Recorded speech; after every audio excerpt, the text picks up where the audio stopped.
Hai semuanya, kembali lagi di channel YouTube aku. Di kesempatan kali ini aku ingin mengajak teman-teman semuanya untuk melakukan pemindahan adenium yang super duper aktif ini, teman-teman. Jadi sebelumnya aku melakukan penanaman satu pot itu 3, dan akhirnya ini sudah besar-besar dan saatnya kita melakukan pemindahan pot. Karena untuk adenium sendiri itu wajib kita melakukan pemindahan pot itu kurang lebih setahun itu 2 kali. Semalas-malasnya kita melakukan pemindahan itu 1 kali dalam 1 tahun. Jadi gunakan pot pada adenium itu sesuai batang adenium. Kalau adeniumnya kecil maka boleh pakai pot kecil. Kalau adeniumnya sedang, teman-teman boleh melakukan penanaman pada pot yang sedang. Tapi kalau besar, teman-teman, aku saranin supaya adeniumnya itu tumbuh subur, rimbun, dan juga bunganya banyak. Teman-teman juga harus memakai pot yang besar. Nah, teman-teman, jadi ini adalah anakan dari biji. Aku dapat anak satu. Itu banyak sekali dapatnya, teman-teman. Kurang lebih satu bunga itu hampir 100 biji adenium obisum. Nah, jadi ada beberapa yang seperti yang aku pegang ini. Ini adalah bibit aktif ya, teman-teman. Jadi ini induknya sama, tapi untuk anakannya itu ada perbedaannya. Yang aku pegang ini adalah adenium percabangan aktif, dan untuk yang satu lagi itu yang kecil itu juga anakan, tapi tidak masuk ke golongan yang aktif. Jadi ada perbedaannya. Oke, nah ini yang aku pegang tadi, ini induknya sama, perlakuannya juga sama, tapi tidak kalau obesum lebih banyak satuan seperti ini, teman-teman. Jadi bonggolnya besar, dia itu lebih menjurus ataupun menunjang ke atas. Tapi terkadang dari 20 ada 2 yang ada seperti yang aku pegang ini, yaitu percabangan aktif. Oke, ini sudah aku cuci bersih, dan sebelum kita melakukan penanaman ulang, alangkah baiknya kita membersihkan akar-akar serabut ataupun akar-akar kecil ini dulu, teman-teman. Jadi supaya adeniumnya itu tidak stres. Terkadang kalau kita tidak melakukan pembersihan akar-akar kecil ini, akar-akar serabut ini, pada saat kita melakukan penanaman itu terjadi pembusukan akar, dikarenakan akar-akar kecil ini banyak yang mati di kemudian hari. Apalagi dengan media tanam yang sering lembab, ini akan beresiko. Jadi daripada beresiko, kita buang saja. Toh adenium dengan satu akar juga bakal tumbuh dengan cantik kok.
Oke, teman-teman, ini sudah selesai kurang lebih. Ini dia untuk akar yang aku sisakan. Dan langsung saja kita masuk ke proses selanjutnya. Di sini aku sudah menyiapkan media tanam. Jadi media tanam di sini tuh agak kurang bagus, teman-teman. Ini aku media tanamnya yang aku pakai adalah media tanam bekas. Jadi campurannya dulu adalah pasir, terus ada sedikit tanah dan juga sedikit kotoran hewan, terus ada juga sekam. Jadi untuk tanahnya ini di sini tuh tanah liat, teman-teman. Jadi kalau misalkan kita tanam adenium itu bakal agak sedikit gimana gitu. Jadi aku di sini lebih memilih menanam adenium menggunakan pasir tok daripada harus menanam adenium menggunakan tanah liat, teman-teman. Nah, jadi ini kita tanam seperti biasa, dan ini kita bisa langsung menempatkan di area yang full sinar matahari. Tapi tunggu dulu, teman-teman. Setelah kita melakukan penanaman, aku bakal melakukan pembuangan daun.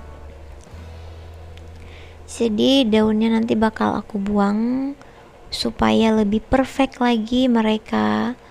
Jadi untuk yang pertama aku mau mereka fokus dulu di bagian akar. Nanti kalau misalkan akarnya sudah oke, baru kita fokus untuk bagian daun atau percabangannya.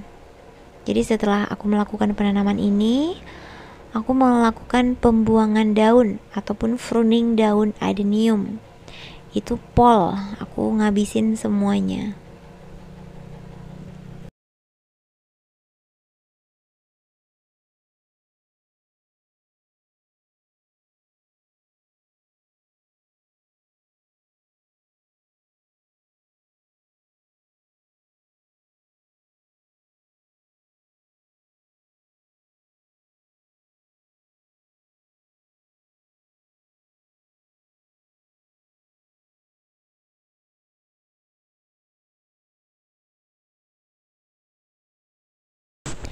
Nah, teman-teman, seperti yang teman-teman lihat, ini kita sudah melakukan perpindahan ke dalam pot yang baru, dan di sini aku melakukan pruning daun supaya mereka lebih fokus untuk bagian akar dulu.